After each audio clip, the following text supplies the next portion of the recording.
Right, okay, folks, welcome to episode 20 of the Nice and Nasty podcast. This guy is an absolute gentleman. He's been on my channel a few times. We actually first met down at Play Blackpool a couple of years ago. So firstly, Daniel, why did you decide to give up James Bond? Sorry, mate. Yeah, that's you'll be bored of that one, are you not? Yeah, I just got tired of all the attention, you know. Nah, man, but I'll take Daniel Craig over Roger Moore. Thank you. It's better than bloody. What have I had?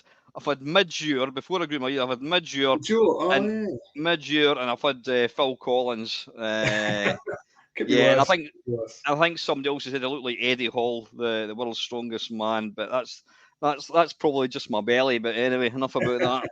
I can see Enough the about resemblance. Yeah. that. So how the hell are you, mate? I'm all right. Yeah, just been really busy the last few months finishing off our latest game. Uh, What?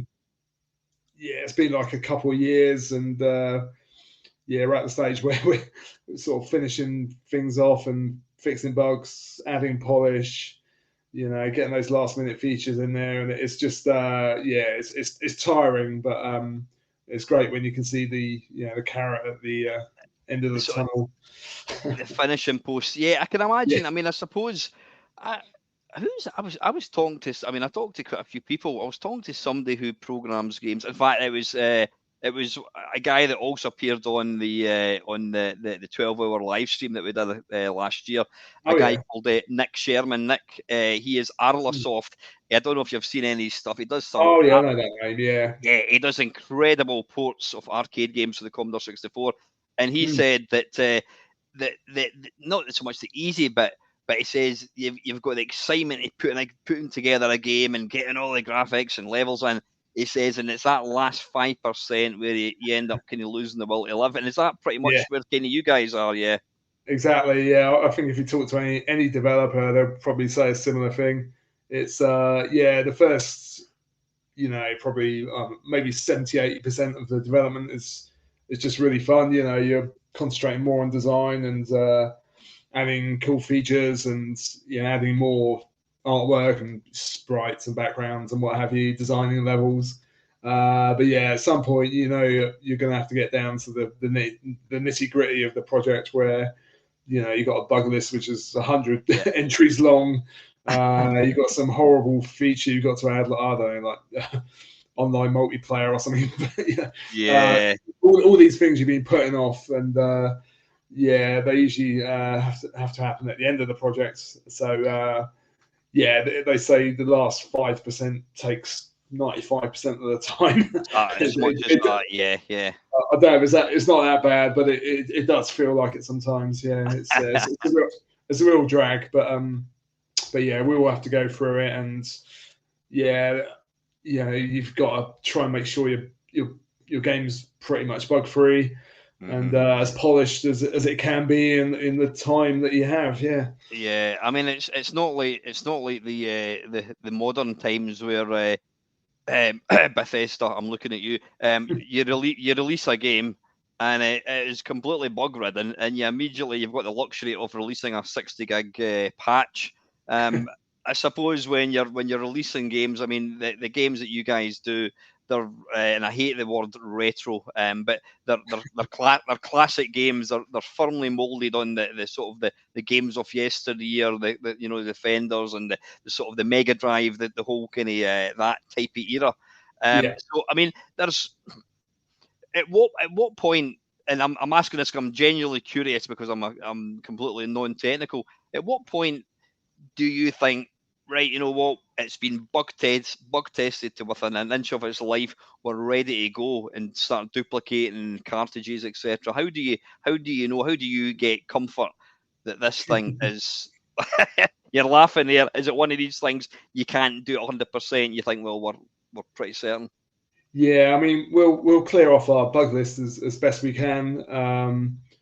You know, there might be one or two tiny little things that don't break the game that we might have to let slip. You know, 'cause Yeah. sometimes you get to a point where you'll fix something in one part of the game and it will break something in another. So you know, you have to make a call as to whether it's really worth the effort, spending like a few days or weeks trying to fix this tiny little thing, which might then have a huge sort of snowball effect on the rest of the game. So yeah. A lot of it is just it's time, and I suppose it is money really. Every month that goes by, you're paying people's wages, and you've got to start on your next project sooner or later. So you've got all these pressures on you, and like you said, you don't have the luxury of a day one patch. Although actually, with our new technology, our customers will be able to patch the game if the situation arises. So yeah, we are, that is something we are looking at, but we still want to test our games to the best of our ability and make sure they're as bug free as they possibly can be. Okay, fit to go. So what's the sort of what's the sort of average kind of programming time, development time from like sitting down round in the pub, right? What's our next game going to be, guys? To actually seeing it, getting it from the developers, the cartridges in the boxes. How long does it take? Does it vary per game? Yeah, I mean, things are starting to speed up now. With Xenocrisis on the Mega Drive, everything was new to us, really.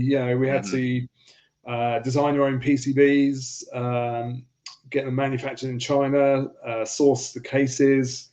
We had to measure up all of the inlays and the manuals. So there's all these time-consuming tasks, which they're all done now. So it means we can just concentrate on writing the games, which is a nice place to be. I think generally, Xenocrisis is a bit of a tricky one because my colleague Matt bashed his head and had severe concussion for several months. So quite literally bashed his head. I thought you were thinking out of frustration.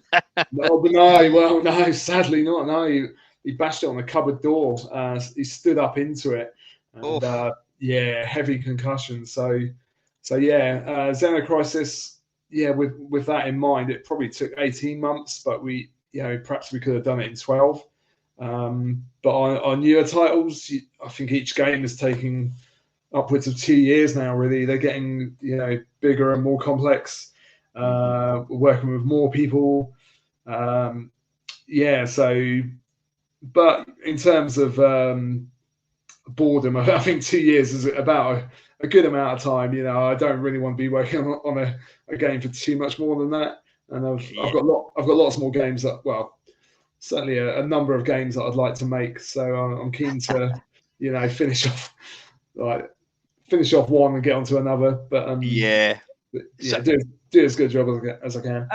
I can imagine it must be quite difficult. I mean, see, when you're actually trying to come up with an idea for a game, who's involved in that? Is it a bit of a kind of a brainstorming session, or is one guy who go, I was sitting watching X Factor last night, and I just thought, wouldn't it be brilliant if we made this game? Or is it, do you sit in a boardroom and just kind of hatch a plan?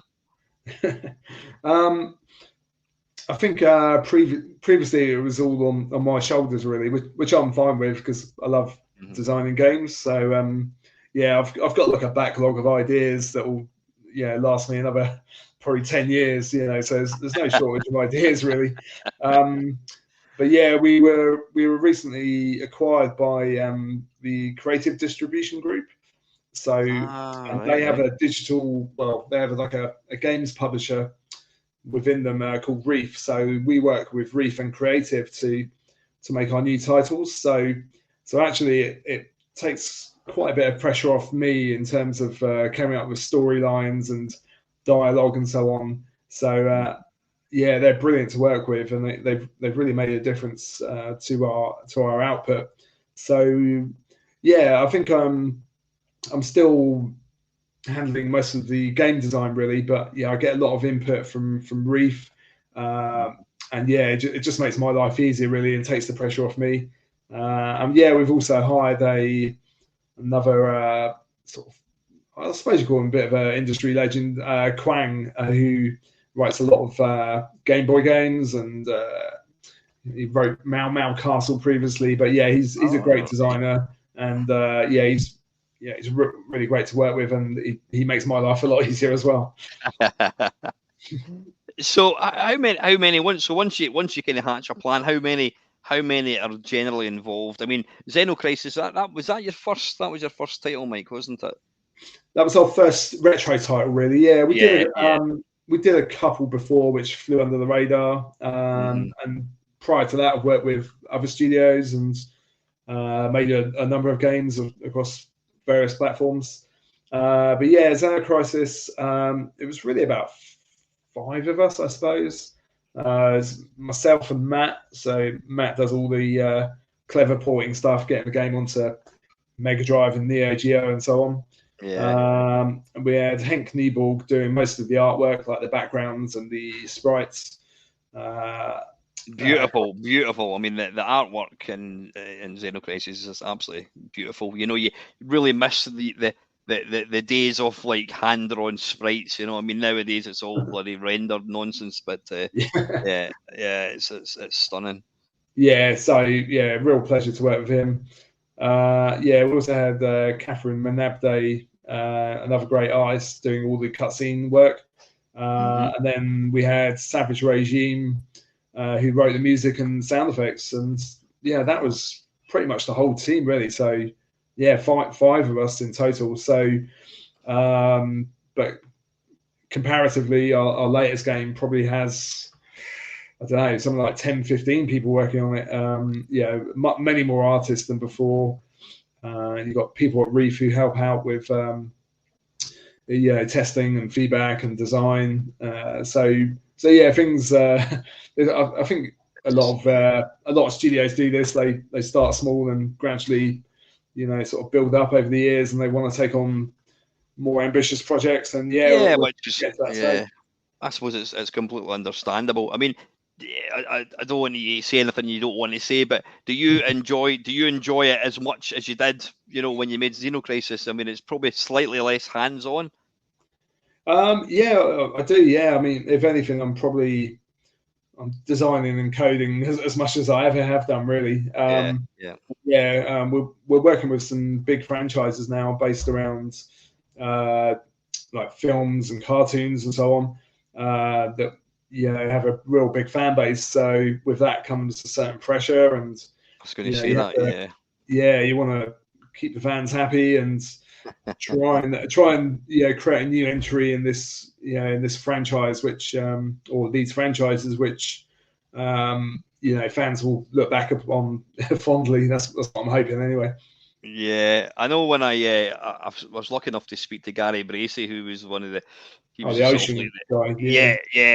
Gary's a lovely guy, and he said obviously they kind of got into the film licenses, and he says, he says you wouldn't believe. He says, I mean, I think when they were doing, what was that god awful film, Hudson Hawk, and he said that I think Bruce Willis actually had a say on how his sprite looked. You know what I mean? And it's like. It's insane. You can't possibly portray somebody the wrong way, whatever. We're going through that as well. All the sprites have to be approved by the studio and so on. And we can use certain likenesses, but we have to avoid others. So it's a bit more tricky. And unlike when you're working on your own game, you can just throw anything in there, do what you want. So you have to tread a bit carefully with licenses for sure. So are you now, because you've obviously kind of grown, you've been taking over the actual company's growing, do you have to kind of tip your hat to somebody? You say, well, I think it would be great if the main sprite had a hook that you could fire out, and could somebody come along and say, well, actually, no, I don't want that in there, or is it a sort of team collaborative effort type thing? I mean, with the last game, luckily our publisher's got excellent knowledge of the franchise, so we defer to them really on any sort of story and even a lot of the game design stuff. But the sort of nuts and bolts of the game play, that's largely on myself and Quang. So it's good because that's how we'd rather work. I'm not a great story writer by any means, and if someone could take that off my hands, then I'm very happy for them to do so, especially when they know the subject matter so much better than myself. Yeah, yeah. What's your favourite part of game development, would you say? I don't know. In some ways, it's getting the game finished and getting it out there, but that's also probably the worst part, because there's criticism coming as well, and I think I'm one of these people who I probably tend to listen to the negative comments more than the positive, even though it's often a small minority who get on my back about stuff. It does get to me a bit. So that's just the way I am. So I'm always trying to make better games and try and make that perfect game. And I'm getting closer with each release. Yeah. Oh, I mean, it says Xeno Crisis, and I did see that last time we spoke, as quite possibly the best Mega Drive game ever. It's just the more I play it, it's such a phenomenal. Like I think I said that to you actually. I didn't realize that you could actually kill baddies with just like up close and personal, because I was wondering why I was dying all the time. Yeah. That's right. Yeah, there's a few hidden techniques in there. Yeah, like the melee attack and the roll attack. But even Xeno Crisis, I look at it and I play it now 4 or 5 years later after we've made it, and there's ideas just spring into my mind, and I can see ways we can move it up a whole extra level. So yeah, we've kind of done a bit of design work on it, and we'll be getting stuck into development probably over the summer, I think, hopefully. So yeah, I'm really looking forward to that. So what are you allowed to say what your latest game is going to be? No, I keep getting asked, and I'm under NDA. So if I said anything, I'll be in a lot of trouble. You would need to kill me, and being James Bond, I really don't want that hanging over me, mate. Honestly. You have to watch out, mate. Spike my cocktail or something. Yeah. Spike the lager. Yeah. I'd love to talk about it. It's really frustrating because we've been working on it for 2 years, and it's really our biggest game to date, and one that will, I think people will, sit up and take notice of. But yeah, I can say it's based on a film, probably from the 90s. Yeah, so that's about all I can. That narrows it down. About a few hundred.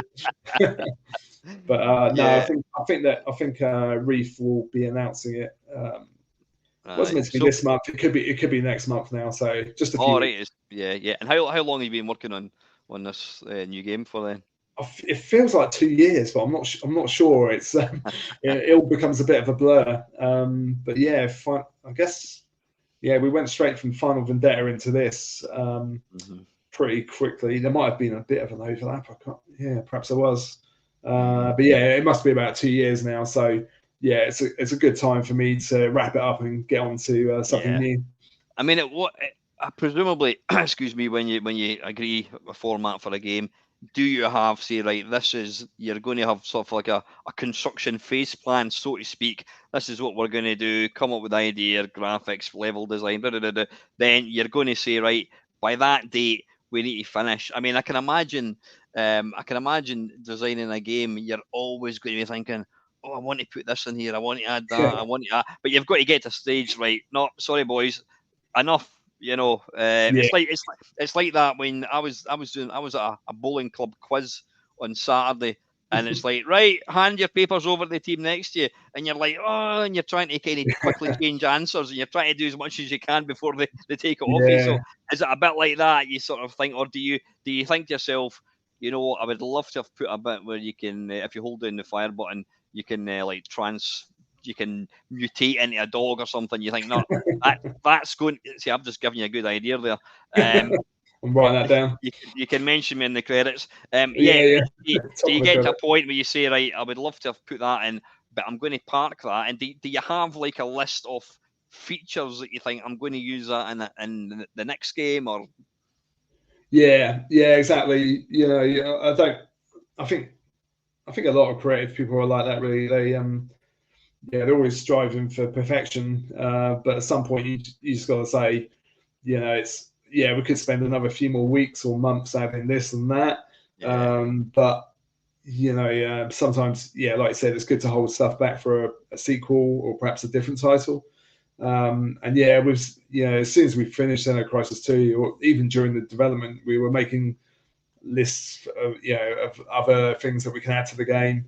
So it's one of the frustrating things about game development. I don't think you're ever entirely happy.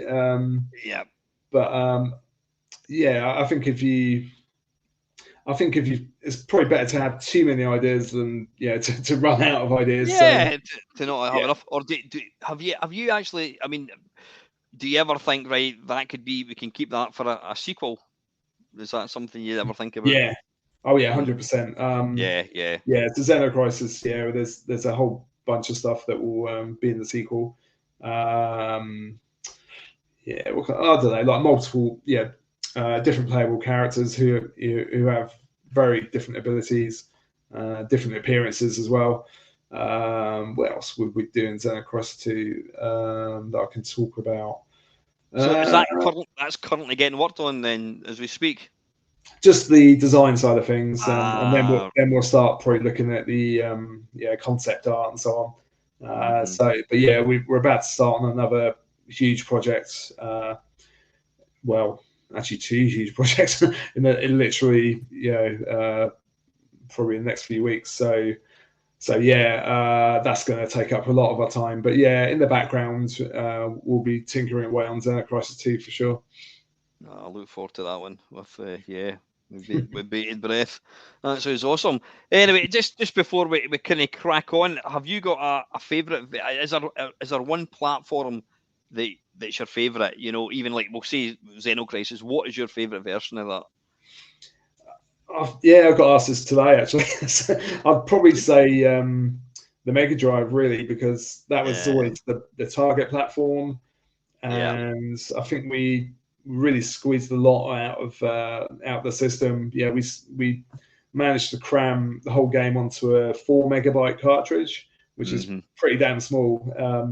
And I think we've got quite a substantial game in there in terms of the amount of art and enemies and weapons and so on. And just to hear the soundtrack coming out of a genuine Mega Drive, an actual console, it's a thing of beauty. So I'm really happy with the Mega Drive version, and I mean the other versions have various enhancements, but I've just got a soft spot for the Mega Drive for sure.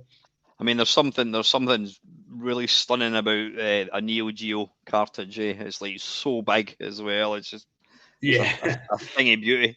Yeah, if you can afford them, but expensive hobby collecting Neo Geo.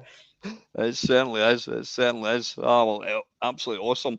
Well, anyway, Mike, listen, I don't want to take up too much of your time, so you know what you're in for here. I don't know if you've listened to any of the previous 19 episodes. No, I'm sorry. No, I really haven't. That's the thing about me and podcasts. I think when I'm programming, I can't listen to other people talking because it just messes with my mojo. So I have to listen to mostly instrumental music. It's just a weird thing. But it's nothing personal. But it sounds like a cool concept. And I used to do. I go to a computer club. It's like the old 1980s computer club. It was fantastic. There was a guy from Edinburgh put an advert in the paper saying. In fact, it wasn't an advert. He got interviewed. He said, he's still this guy. He plays old systems, and it was like a big kind of piece. And he advertised, come along. So we go along. We meet once a month. Actually, we used to meet in the church, which was next door to Tynecastle, which if you're a football fan, you'll know is Heart of Midlothian. So that was Heart of Midlothian football team. But we meet once a month. We take along systems and we just play games. And we used to do a podcast. There was about 3 or 4 of us. It was great. It was really, really good. And I kind of miss that. And I just, like I said, I think when you're doing like sort of videos all the time, you've got to brush your hair. I'm sitting here with my t-shirt and underpants. Nice. You can't do that in a video, obviously. But I think there's just something really nice about a podcast. It's just two people talking, and you can listen to it in the car, you can listen to it on the toilet, whatever. There's something really nice about it. So I really need to do more podcasts. Yeah, listen to more podcasts. It's I don't know. They've always sort of passed me by, but yeah, I'll endeavour to check yours out. No, it's. I mean, I've had some interesting characters on, but you know what? I mean, it's you don't have to be.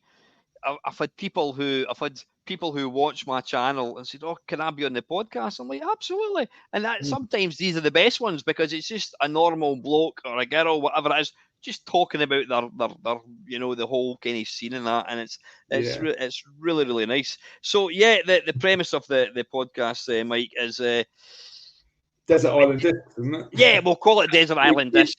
Room 101. Exactly, that's exactly it. You can take 3 games. It can be on any platform. It can be online. And there are other. If you decide you want to play Call of Duty, there are other people on other desert islands that are going to play with you. You've got Wi-Fi. You've got everything. It can be on a handheld, whatever. And what I'd like you to do is just talk me through each one at a time and explain why it's on the list. And then obviously the downside to it is there must be 3 games that are so completely garbage or you just hate. I mean, I even had somebody pick Doom as a Room 101, and the reason for it is they detest online gaming and they're laying that blame entirely at John Romero and John Carmack for writing Doom. So it can be anything you want. I've even had games. I've had 2 people pick. I'm not going to give you any spoilers in case you pick that one. I've had 2 people pick. One of the favourite games was also a game that was picked as somebody wanted it. They didn't want it to exist. So it's quite interesting because you get a whole spectrum, no pun intended, of how people perceive games, and one person's favorite game is one person's absolute nightmare. So I'm going to shut up. I'm going to let you pick game number 1. What would you take to the desert island and why? Oh, okay. Am I playing this by myself, by the way? Is there anyone else? Yeah. No, I'm not taking part. I'm no way. No. Oh no, I mean on this island, am I just playing single player? Oh, you mean can you have a 2-player? Yeah. Nah. That's the first time I've actually been asked that. You know what? Makes a big difference. I'm going to, for the purpose of I'm going to say that for the purpose of, because I've allowed everything else. You can play online Doom, whatever it is. So for the purpose of this particular thing, there is a bloke or a lady, whatever you want. They'll be there. They'll be there to stand side by side and play that game with you. So fill your boots. Yeah, okay, that slightly changes things. Okay, it's probably utterly predictable, and maybe many of your other interviewees have said the same thing. But it's probably a certain version of Street Fighter 2, most likely Super Street Fighter 2 Turbo. I think that's the pinnacle of the series, really, and maybe the franchise, in fact. It's a game with incredible depth, which players are still discovering little techniques in even now. Seriously, is that right? Yeah. Yeah. There's even certain matchups between certain characters which are throwing up all kinds of interesting secrets and techniques. I think it's just it's one of those games that you can never master, and I think even if you're playing against the computer, it's every time you play, there's something. You discover something new, I think, or improve slightly. You could play the same character every time. I love Guile. That's my main character. But you can experiment with other characters as well, and you get a totally different game out of it. So I think it's just one of those games that's infinitely replayable, especially if you're playing against another human opponent. And just the other night I was playing. We were playing Champion Edition, myself and Quang, actually, my colleague. But we're just doing random matchups, like Zangief against Honda or Dalsim against Blanca, and it's just so much fun. And it's for me, it's the perfect fighting game, and it's probably one. Yeah, it must be one of the top 3 video games ever made. So, yeah, I would gladly take an arcade cabinet with Super So I Turbo. was going to ask you that. So it's an arcade cabinet. Yeah. I mean, Pretty as a happy game, with it. as a game designer, it's interesting to hear you say that even now people are discovering things. I mean, that's incredible when you think. I mean, to a sort of a non-coder, you think, right? The guys at the Capcom, right? If you hold the joystick to the right and swoop down and press the punch button, he does a fireball. If you hold it to the right and press that button, he does this. You'd think there's only going to be a finite number of moves, like, I don't know, 16 moves, whatever it is. But the fact that this game, I mean, it came out, I don't know when did it come out, in 1980. Super Turbo, it might have been Or 91 or something, 91, 92, yeah. Yeah. It's a quick calculation, maybe about 30, I don't know, 24 plus 9, 33 years ago. It's a long time ago. And people are still finding new stuff in it. And yeah. I bet you'd love to have written Street Fighter 2 Turbo Edition. Yeah, I would love to have done, to have any involvement. But back then, I mean, Capcom were the very best, really, and they rarely put a foot wrong. So but for me, Street Fighter 2 is their masterpiece. When you think of like the original Street Fighter, I mean, especially the home conversions of that were absolutely diabolical. But even the original was pretty pants. And then they went along and then came out with this Street Fighter 2, and you think, oh, it's going to be shit as well. And it was just phenomenal. I mean, there's a video on YouTube, and it's, I mean, even now, the Japanese, I mean, I think you go into arcades in Japan and Hong Kong and whatever, and it's just fully like, I think they kind of play, is it Street Fighter? I don't know what it is, 10 or something now, maybe not as high as that. But I've got up to 6 now, I think. Yeah. Is it 6? Yeah. But there's a video of 2 people. I think it was a sort of like, there was a massive crowd of people, and there was 2 people sat at the front on the stage with a joystick in hand or gamepad in hand, and it was, one of them was Chung Li or Chung Lai, however you want to pronounce it, and I can't remember who it was, the other person, but this other person launched this avalanche of an attack on Chung Lai, and Chung Lai was on like a smidgen of energy. I think it's the Daigo video. Yeah, it's was it? It's kind of infamous, and basically this he launched this astonishing attack, and then the guy that was playing Chung Li is like, defend, block, and then he just jumped up and finished it, and it's like the whole place erupted. Like, ah! I think that might have been Evo tournament possibly, but it's a classic fighting game moment. That was on Street Fighter 3, which has the parry system, but awesome game. Yeah. The fact that you're getting it's almost as real. It's almost the nearest thing to a proper sport that you can possibly get. Unfortunately, I'm completely garbage at it. I'm one of these people. I just mash buttons, and I don't enjoy it because it's complete and utter luck. I would love to be able to play it, but I can totally understand why you would play it. So so Guile is your. He's probably the guy you look most like. I think that's probably why. I can relate to his hair, maybe. I would probably, in that case, I'd probably have to be Eddie Honda. Anyway, great choice for game number 1, Mike. What would game number 2 be? It's pretty predictable, isn't it, Street Fighter? But I don't know. Next, I'm torn between I don't know. Maybe it's either Ultima 5 or Super Mario World. Let's do Super Mario World. Yeah, go on, let's go for that. It's which is the pack-in title for the Super SNES, and the Super Famicom. I think it was sold separately in Japan, but to me, it's platform gaming perfection. Really, it's I think it's the best Mario title, and Yeah, just playing it for the first time, I still remember it now. Just the attention to detail, the little secrets, and the size and scope of the world. There's 96 levels in there.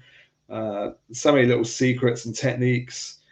And yeah, it's for me, it's way ahead of Sonic, for example, which often gets compared to. But yeah, Sonic to me is probably a 7 out of 10 game. It's good fun, but it's not really a patch on Mario World. And yeah, I was trying to speed run it a few months ago with my daughter. Really? Yeah, we got it down to about, I don't know, 13, 14 minutes or something, which is Well, man, pretty damn good. Is that to complete the entire game? Yeah, not all 96 levels. It's just dashing through the first few. Taking the shortest route possible. But yeah, that's a lot of fun. So yeah, there's lots of ways of playing it. You can just try and blitz through as few levels as possible and try and set a crazy time, or you can explore the whole world and unlock all 96 levels. It's just even now it feels like the perfect video game, really. And yeah, I think everyone should play it if they haven't. I don't. And there's been other Mario games since, but Mario 64 for me was an interesting diversion and a great attempt at a 3D platformer. But yeah, Mario World is just it's still a much better game for me. That's where it's at. Yeah, I've heard a few people talk about saying that Mario, Super Mario two or three. I think it was 2. Is that the one you start off and you just fall at the very beginning? That's number 2. Yeah, so it was actually a reskin of another Japanese game called I've forgotten. Doki Doki Panic. It's not a Mario game. It started life as very different. Well, the game is essentially the same, but Nintendo reskinned it. And I think that was because the original Mario 2 was a bit flat and it didn't really add much to the series. So Nintendo took for the American release of Mario 2, they took Doki Doki Panic, changed the 4 selectable characters to Mario, Luigi, Princess, and Toad. The enemies were changed to Koopas. Well, I don't know if they're Koopas as such, but anyway, you had the Bowser kids in there. It was. That's interesting. It was I think Doki Doki Panic and Mario 2 are superb. And Mario 3 is excellent as well. It's not far off Mario 4 in terms of quality. So that Doki Doki Parrot, is that a Nintendo game? No, I can't remember who made it. Let's have a look. Doki, was it Hudson or Sunside? Yeah, I don't know. So it was made by trying to find it. Doki. Well, it says Miyamoto was the designer, but maybe it wasn't. Maybe it was a Nintendo game then, which they just reskinned internally. Yeah, okay. Yes, I never actually knew that. I'm really surprised because you always just think it was an original game. I hope to God it was Nintendo that released the damn thing, because if anybody so much as makes anything that resembles Great Gianna Sisters, we're looking at you. They will sue the arse off them, and yet they nicked a game, rebadged it, and stuck it as Super Mario 2. I'm sure. Yeah, well, it was Nintendo published for sure, but I remember Gianna Sisters that they landed themselves in trouble. Naughty boy. Again, I'm pretty poor at video games, but I can remember back in the day.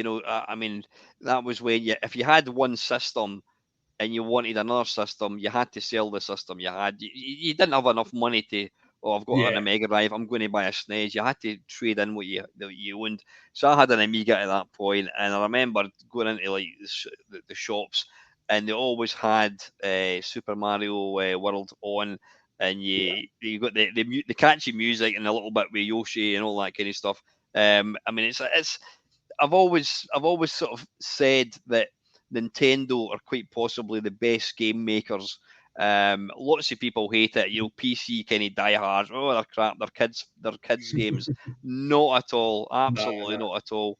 I mean, one of the guys that I had on, in fact, two podcasts ago was Gary Penn, ex Zap. Gary's a cracking lad, and his favourite game was Splatoon 3 on the Switch, which is a phenomenal game. And he said it says Nintendo just know how to make the perfect game. He says they're always. I've played it I've played it for like thousands of hours with my kids, and every time we play it, we find out a different way to play it. And it's you can.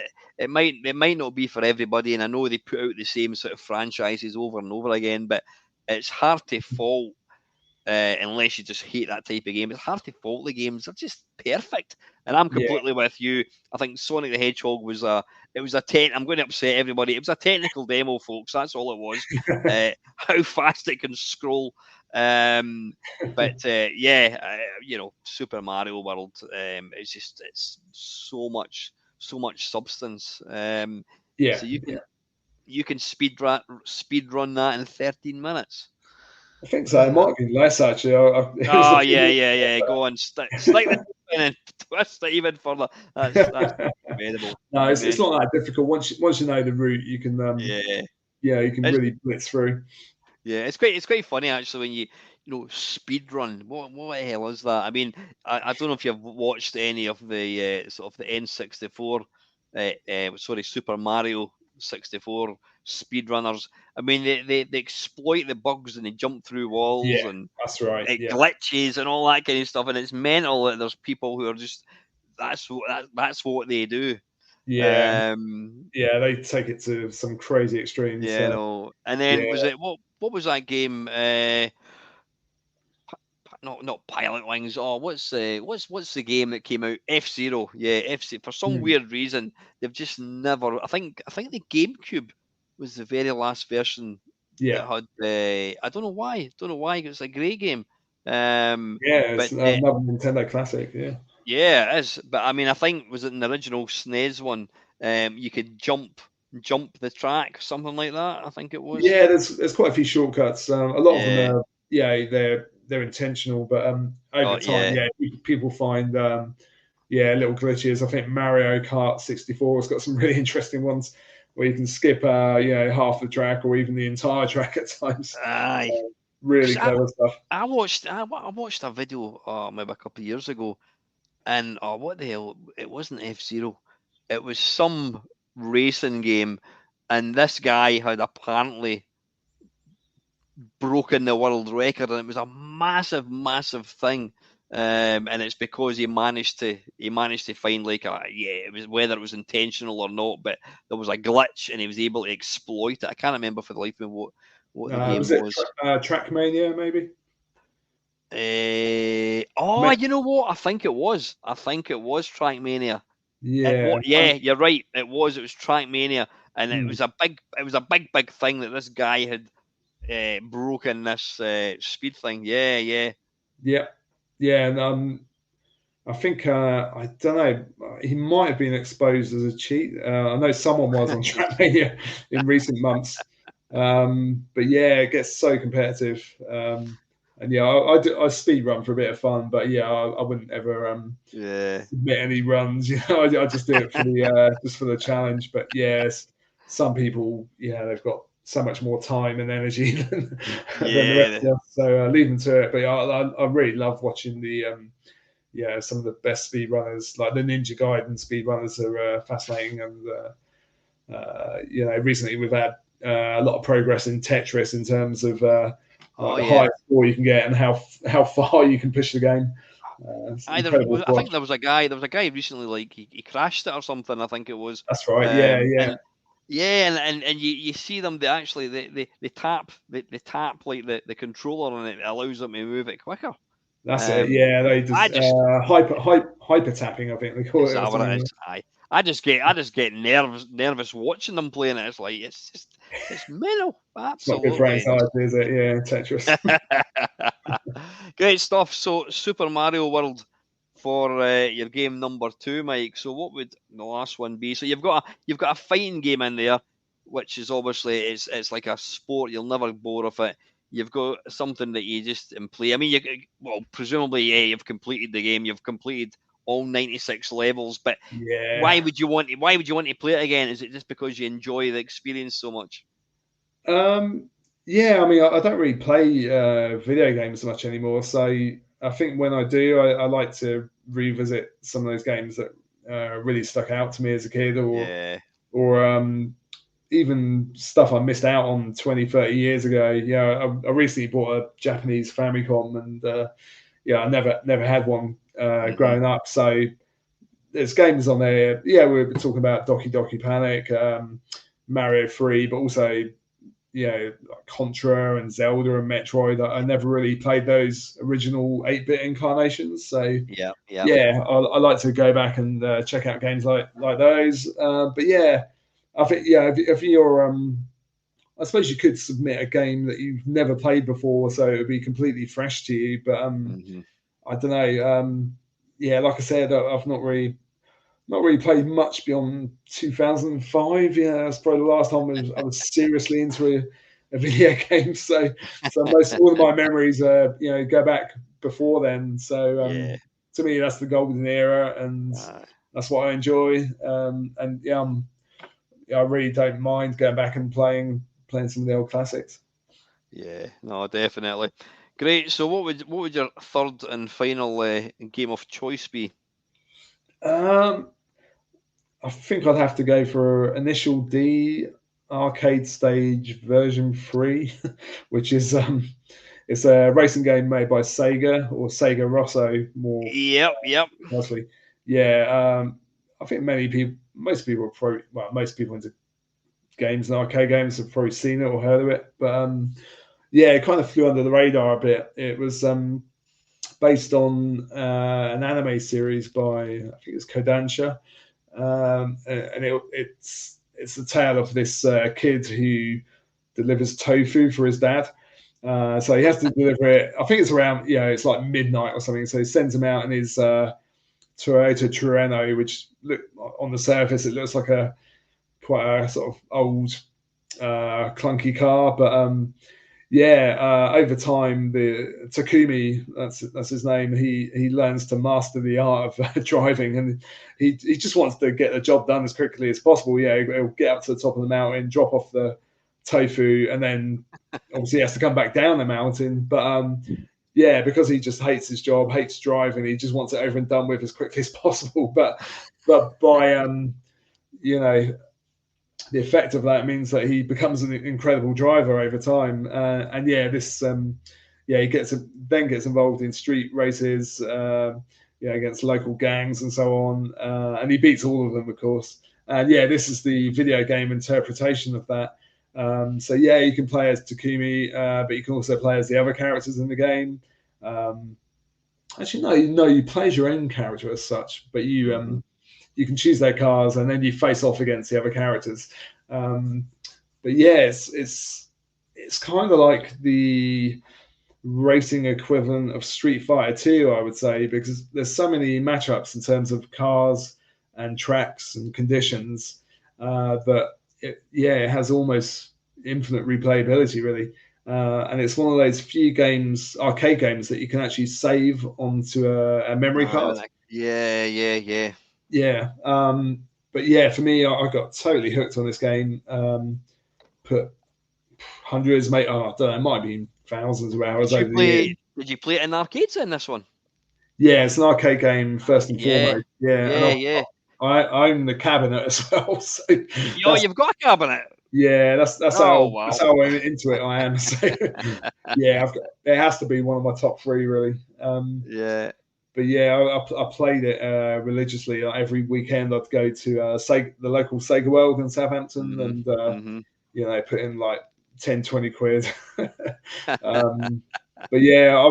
would mostly play the time attack. So that's just about setting the best time on a particular track, again, just trying to beat yourself, really.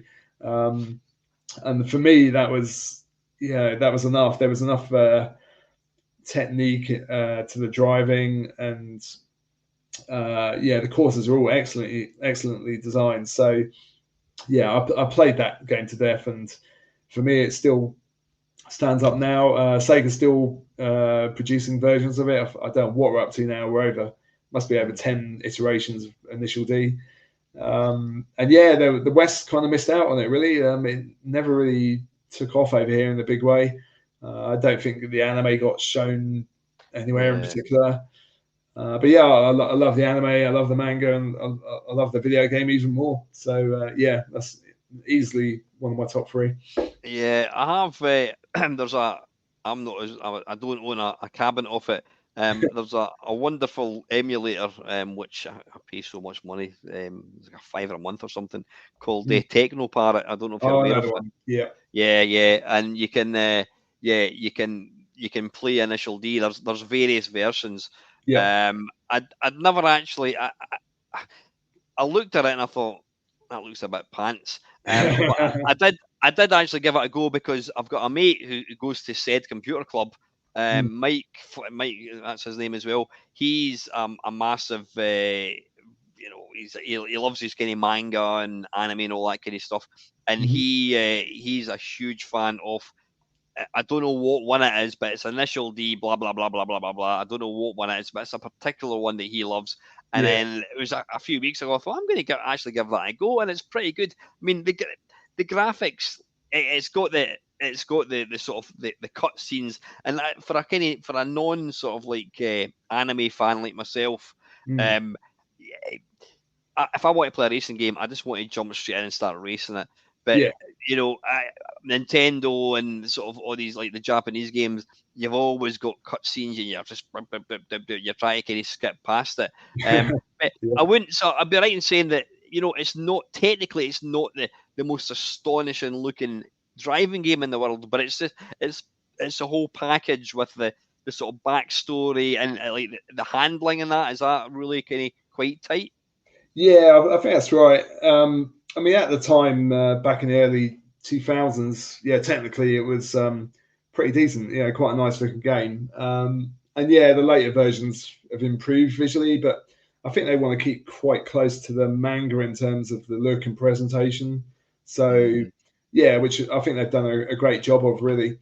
But for me, it's really it's all about the gameplay, the game design, the track design, and the characters, the music, and so on. And Sega have always been at the very top when it comes to arcade racers, along with Namco, of course. Yeah. So you can see that evolution from like Outrun, Hang On to Virtua Racing, Daytona, Sega Rally 1, Sega Rally 2, Sega Touring Car. Eventually we get to Initial D, and for me that's the pinnacle of their racing expertise. I'll need to give it a proper go. Yeah. So the game itself, if you were sat there on your desert island, it's quite happily play that as a one-player game then. Yeah. I've not really played it much two-player, but I've seen a few people play it in where was it, Akihabara in Tokyo. People like queuing up to play it. It was it was still popular in Japan when I last went over, but I played quite a lot of it in Canada and the UK. I think that's the genius of it, really. It stands up as an excellent one-player game. There's a great story mode. There's a great challenge mode as well, where you actually drive against Takumi's father, who's called Bunta, and he drives around in this intimidating blue Subaru Impreza. So and you can see him in your rearview mirror with his his headlights on, and just racing against Bunta is a real intense experience. I'll need to give it. So what one is that? Going what was that called again? Initial D, and then what flavor? Arcade stage. Then it's version 3 in particular. Arcade stage. I'll see version 3. I'll need to give that a go. Initial. I mean, if you can find a cab and you can put a good few hours into it. I would play the story mode and just try and master those early tracks and see how you get on. I think if you throw yourself in at the deep end against the hardest opponent on the hardest track, you'll struggle horribly. But crash and burn, yeah. yeah. I mean that's quite a boast to say it's the Sega's finest sort of moment when it comes to driving games. Yeah, I mean, well, actually, they made F-Zero GX as well. That's another one of theirs, of course. But yeah,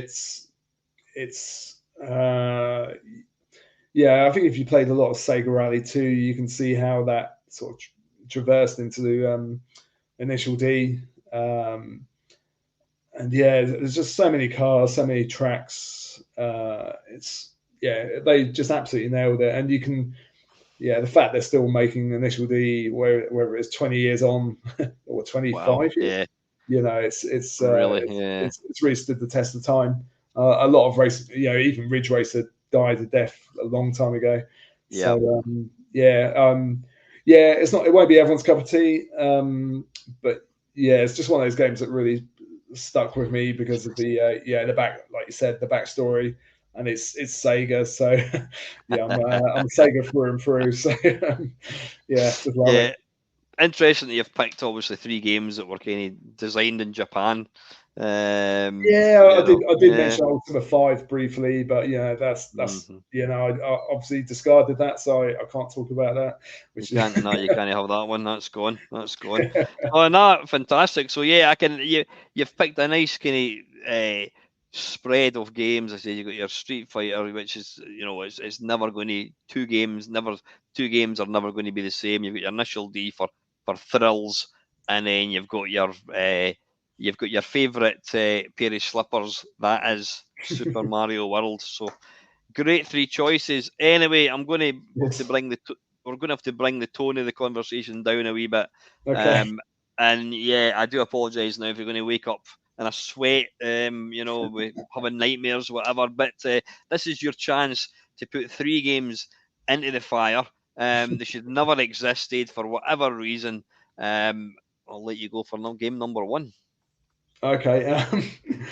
It's difficult actually because I don't like hating on games too much because being a developer, I understand what you have to go through to even get a game finished. So anyone who can even just get a game out there, I've got respect for. Yeah. But over the years, you do play a few stinkers, of course. And the one that jumped to mind pretty quickly was the pack-in title for the Jaguar, which was Cybermorph, which was just pretty damn awful. I think it was that weird period between 16-bit and 32-bit, and the SNES and the Mega Drive were starting to feel a bit old hat. The Mega CD wasn't really doing much. 32X died a quick death. And of course, the PlayStation and the Saturn were still probably a couple of years off, really. So I think players wanted a 3D, a console capable of decent 3D, and the Jaguar and the 3DO were probably the 2 best candidates, really. So I plumped for the Jaguar mostly because of Tempest 2000, which is a superb game. Great game. Yep, I've got that myself. Yeah. Obviously, when you buy a Jaguar, you're lumbered with this Cybermorph game, which, I mean, it's bad, but it's probably not the worst game in history. But I just remember, I've paid whatever it was, 300 quid for this console, and you're expecting something decent. The SNES, you can get Super Mario World, Street Fighter 2. The Mega Drive, you might have Altered Beast or Sonic, But I was going to say, the Mega Drive got Altered Beast. I'd take more Altered Beast over Cybermorph any day. I've got a Jaguar. I also have a copy of Cybermorph, which I've got to say I haven't actually played it because I've heard so much about it. Is it kind of like a Star Fox type thing? It's probably closer to Star Fox 2, really, where you've got more. It's not linear, so you can fly around this landscape collecting, I don't know what they were, golden cubes or something. Yeah, it's yeah. There's a bit. It feels like an ST kind of 3D shooter, but it's got slightly nicer graphics. Yeah, it's got Gouraud shaded polygons, but yeah, I mean, I think we were probably all expecting something along the lines of Starwing, but yeah, it's not a patch on Starwing at all. And the frame rate's probably quite similar, to be fair. Yeah, it was just a real letdown, and there's no atmosphere to it. It's really dry. There's no music.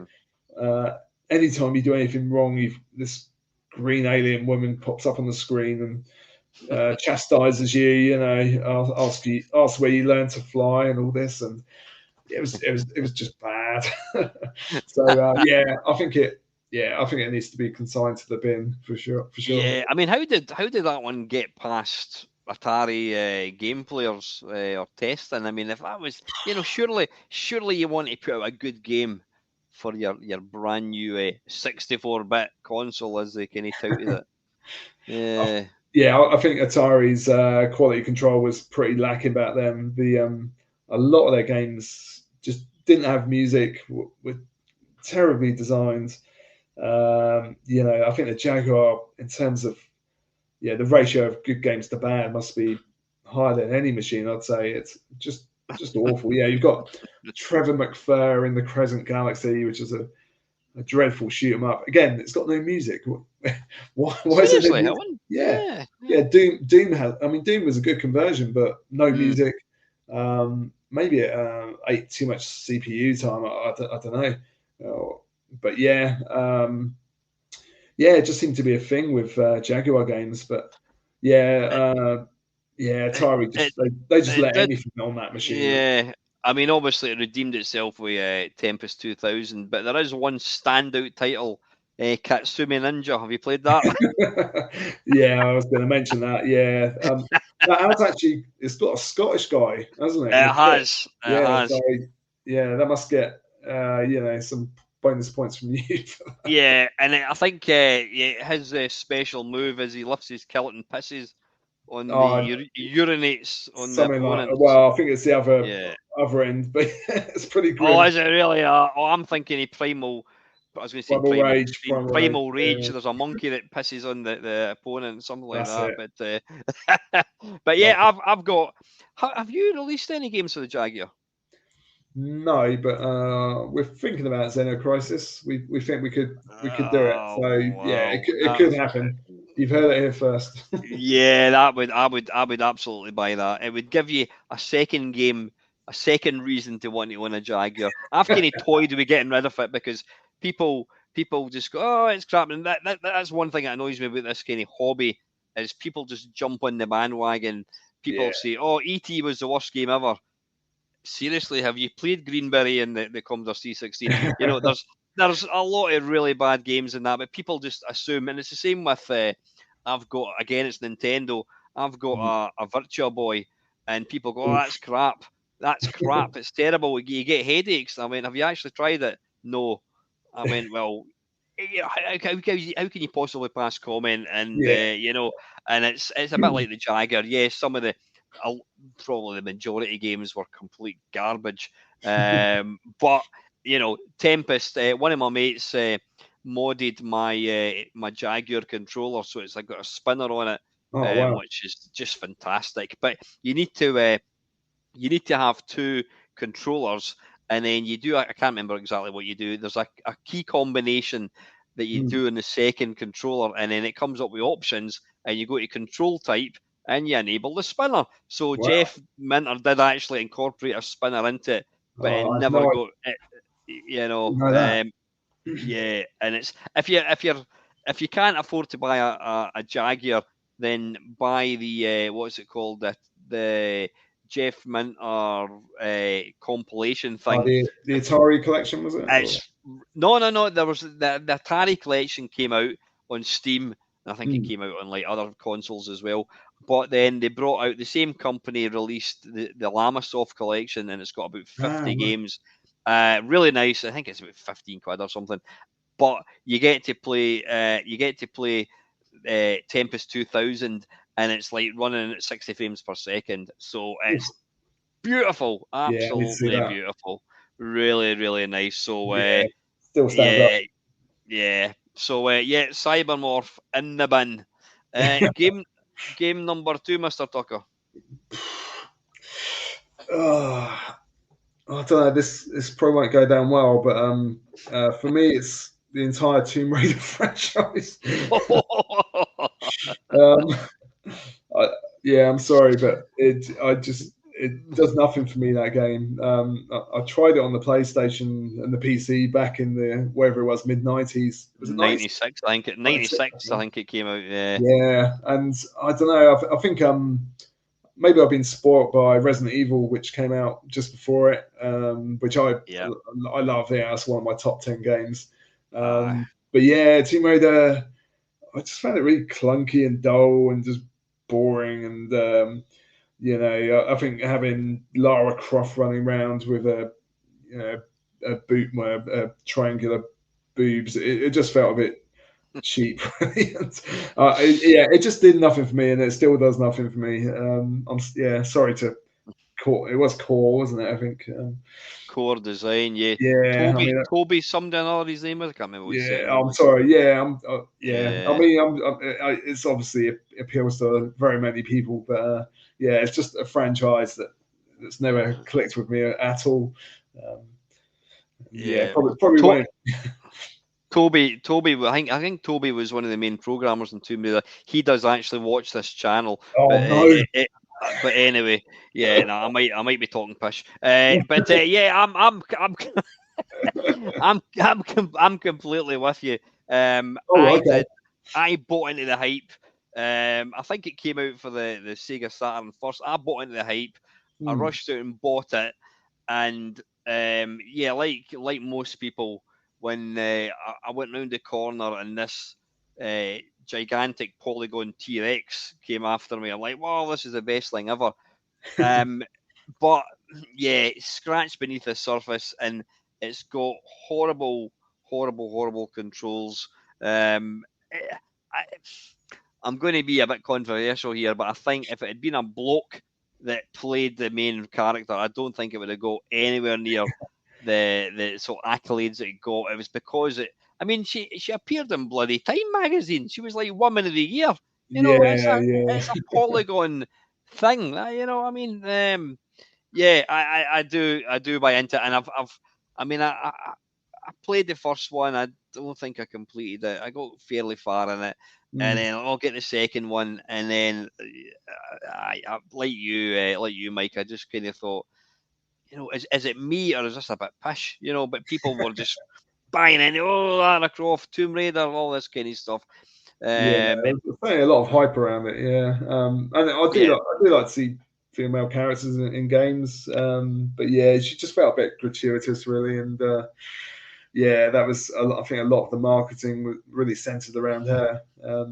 It's a good technical showpiece. I'll say that much. Tomb Raider. It was, and with clever manipulation of the camera, you could obviously look right down her cleavage, but we'll put instructions in the. So that's so. How many games would that eradicate? Had Tomb Raider not been released?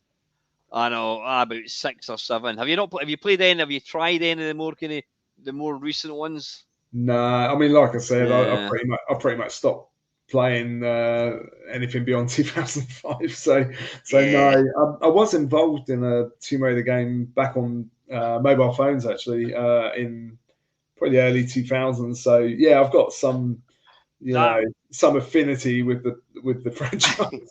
Was that the Engage version by any chance?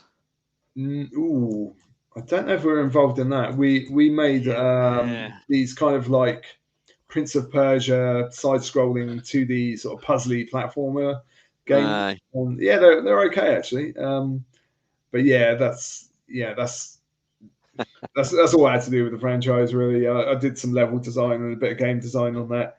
But the PlayStation game, it's just and there's no music again, right? Does that series have music?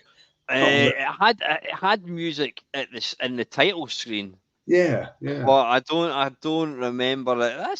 That's an interesting point, actually. Yeah, why? I No, don't think it did. I can't recall there being any music in the game. No.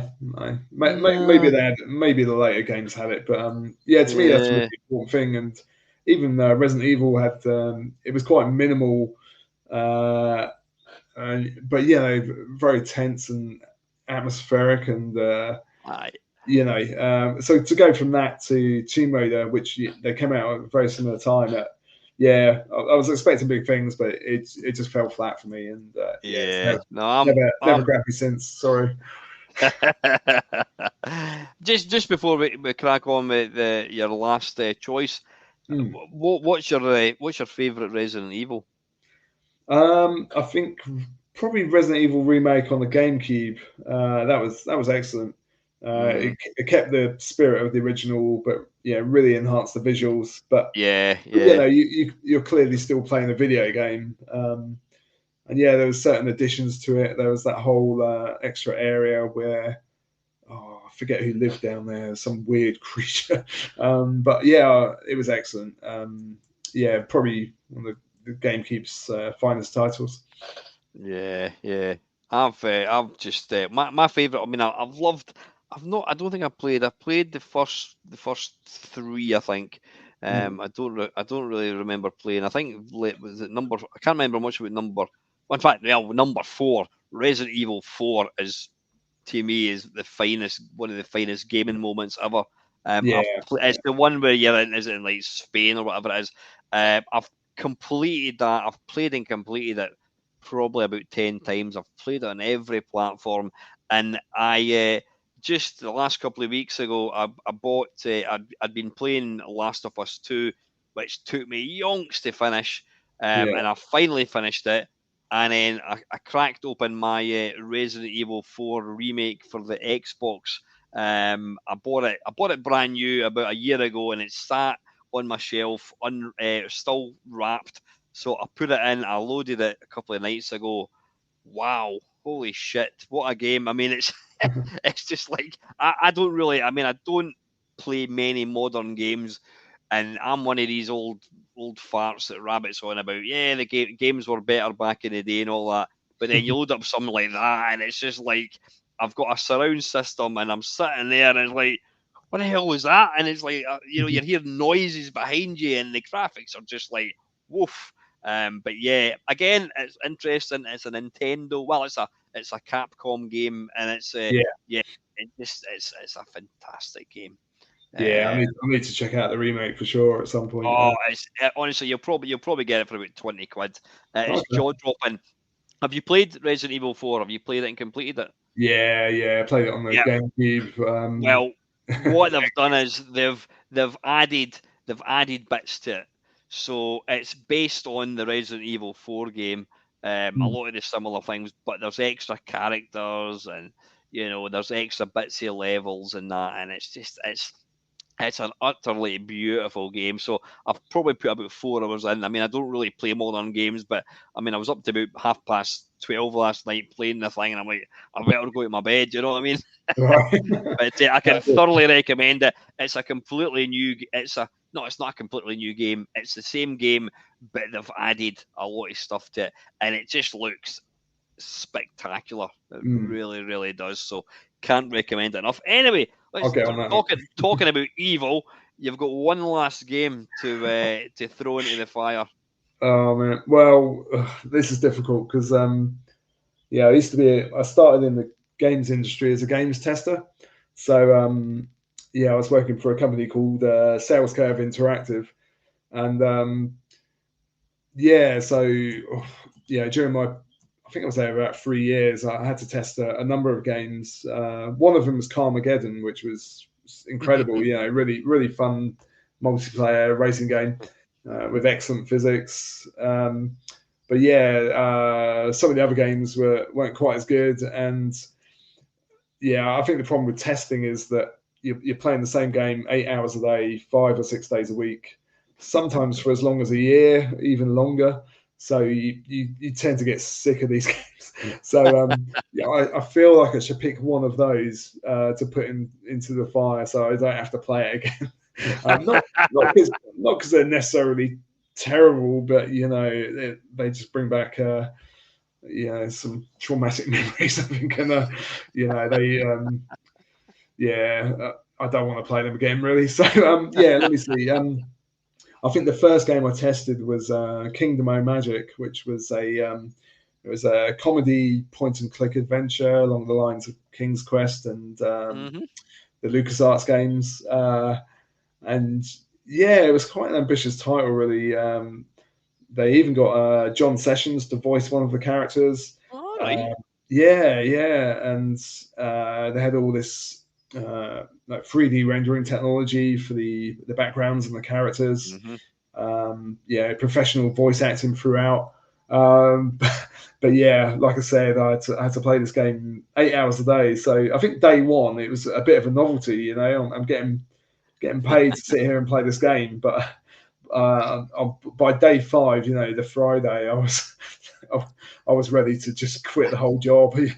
I just had enough, and it does have its fans. This game, it's the writing is quite amusing in places, but yeah, when you've heard the same joke like 1,000 times, it does kind of wear thin. So I wouldn't. Yeah, obviously the guys who made this game and I actually work with and I'm still friends with now. So yeah, I can't slag it off too much, but I think they would understand that I'd never want to play this game for the rest of my life. I think I probably played it more than anyone on the planet. It was, I don't know what, it was at least 6 months. It might have been longer, but wow. And that was just you bug testing it then, really? Yeah. Yeah, I came in towards the end of the project, and yeah, we just had to just absolutely batter the game, try and do all the stupid, dumb crap that players might do, but there's a very tiny chance that they would. Like, I don't know, filling up your inventory with breadsticks or something like that. Just seeing what happens and trying to, I don't know, just try and kill everyone you meet. Does that make the game uncompletable? Do you miss out on a certain dialogue tree that you should have gone down? It was, and then we'd have to test it with various graphics cards, sound cards, memory setups.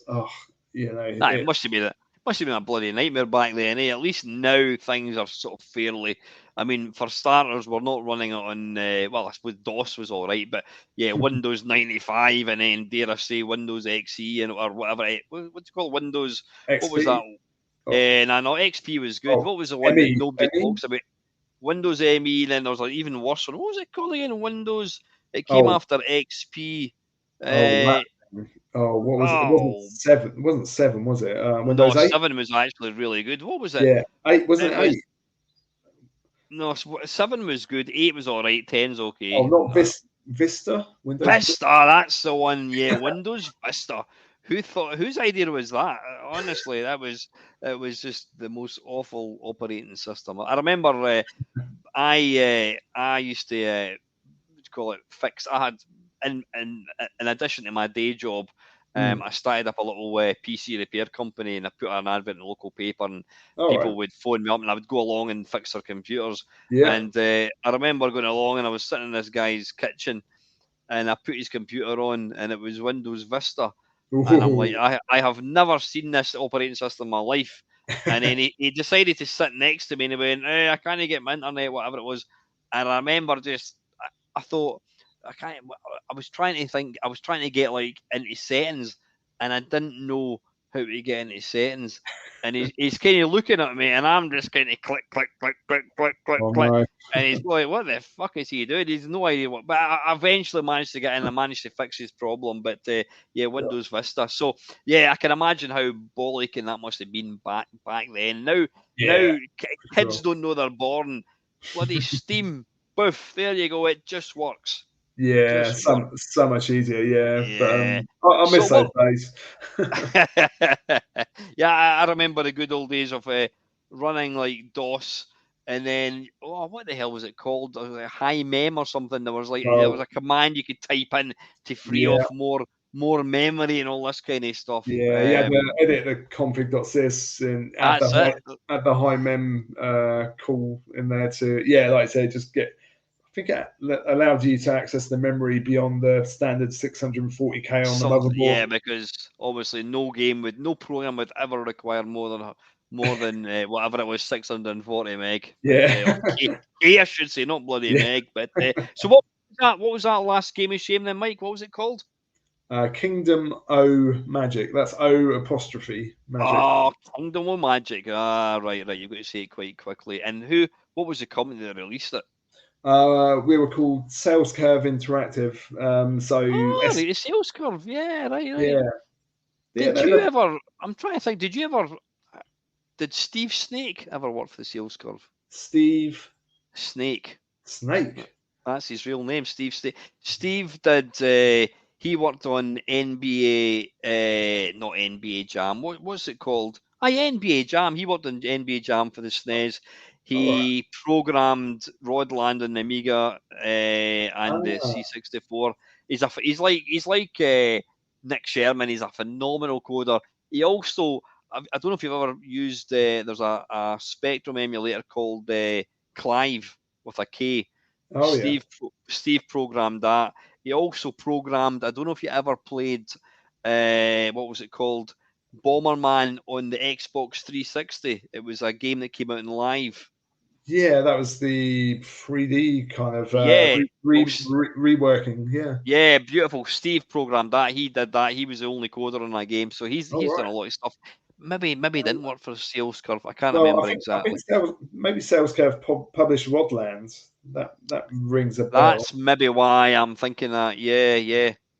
But they might. Yeah, I think they were called Sales Curve at that point. But prior to that, they were called Storm. But yeah, they had a lot of involvement with the Amiga. Yeah, they published Silkworm. I think they did Silkworm. Then Swiv, of course. Of course, aye. Yeah, they're a pretty decent company. Yeah, put out some good stuff. But yeah, I think with the move from 16-bit to PC CD-ROM, that was a tricky period for a lot of developers and publishers. And yeah, I know. I think SCI struggled with that. They actually made Lawnmower Man, if you remember that one. Yeah, one of the first CD-ROM games, which was almost entirely FMV. So yeah, that was an interesting period to come into the industry. But good memories from back then. And back. It must have been. I mean, it must have been difficult. You do have a certain amount of sympathy with companies that were like absolutely blasting it when it came to 8-bit and 16-bit games, and suddenly the 3D machines came along, and they're thinking, you know what, we can't cope, we can't actually compare. And there's a guy, Andy Walker, used to work for Task Set Software, who did like Super Pipeline and Seaside Special on the Commodore 64, and some of the games that they put were just fantastic. But then when the other machines came along, they realised, you know what, we can't compete with this, and they just kind of disappeared. And I suppose in some shape or form, Sensible Software, John Hare, they put out they were massive on the Amiga, but then when the PlayStation came along, they weren't really able to adapt. I mean, they put out some really mediocre versions of Sensei Soccer, sort of 3D versions, and they're just they were just poor, But I think it was the same for the Bitmap brothers as well. Really, that's right.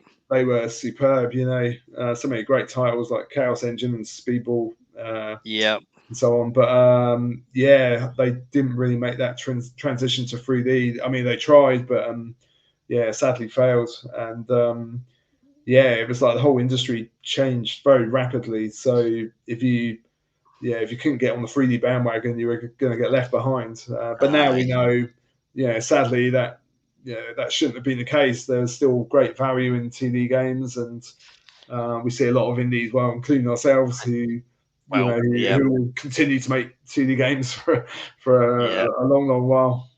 Because the wonderful thing about 2D games is they don't really age. I mean, you look at like something like Xenocrisis or like any sort of like Neo Geo game, they still look absolutely staggeringly beautiful. Yeah, You know, I think great pixel art is timeless, but aye, yeah, some of the early 3D, especially on PlayStation 1, it was very wobbly and messy. Yeah, I mean some games still look great, I think. yeah.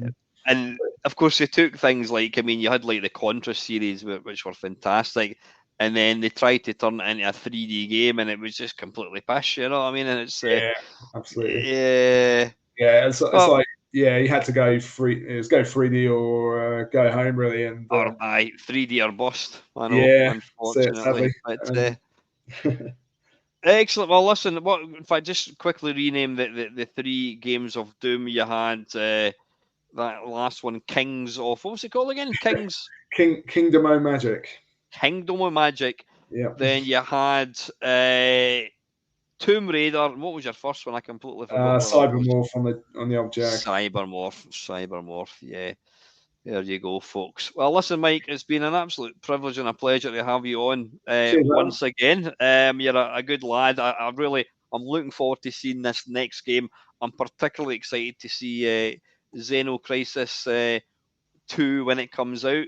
Remember, when you've got that transform stage into a dog, just remember a quick credit and the name check in the credits would be wonderful. Yeah. But, listen, Mike. Yeah. So when does the new game come out? You reckon about a month's time, something like that? We're still rounding it up, but I think it will get announced maybe in June, and then hopefully out. I don't know, maybe September, October. So not too far now. Look forward to that, mate. Listen, Mike, you're a gentleman and a scholar, and I can't wait to see you in the next James Bond film. Cheers, mate. All right. Until next time, Mike. Yeah. Thanks, mate. Hopefully, see you play Blackpool this year. Yeah, I might. In fact, I might actually get down there. I couldn't manage it. I couldn't manage along last year. Whether they asked me to do the talks or not, I don't know. But I'll certainly try and get down, and we can share a pint or two, mate, when I see you. Sounds good, mate. Look forward to it. Okay, take care. Thanks, Mike. And as always, folks, thank you very much for listening.